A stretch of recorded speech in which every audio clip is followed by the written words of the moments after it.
आपल्या प्रत्येक घरातला ना अगदी सिंपल आणि फेवरेट मेनू असतो, ज्याला आपण कम्फर्ट झोन म्हणतो.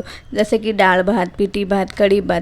अशाच प्रकारचा असा एक मेनू जो सगळ्यांनाच नेहमीच आवडतो आणि ना नेहमीच बनवलाही जातो. शिवाय तो एकदम सिंपल पण राहतो.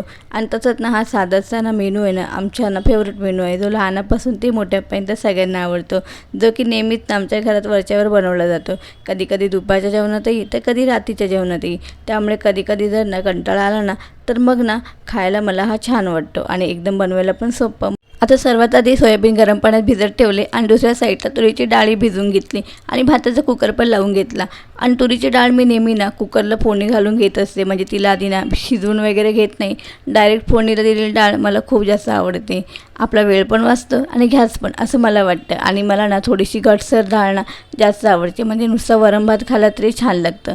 फक्त तुम्हाला ना फोडणी नीट देता आली पाहिजे, म्हणजे ना शेजाऱ्यांपर्यंत अगदी वास गेला पाहिजे अशा पद्धतीची. आणि सोयाबीनची जी भाजी आहे ना तिला मी जास्त काही तामजाम न करताना आपल्या घरच्या वाटपामध्येच ना छान अशी फोडणी करून घेते. आणि आता हे ना भातासोबत आणि डाळीसोबत ना अगदी छान लागते. आणि असं भेट असेल ना तर लहान मुलंही ना आवडीने खातात, बरोबर ना.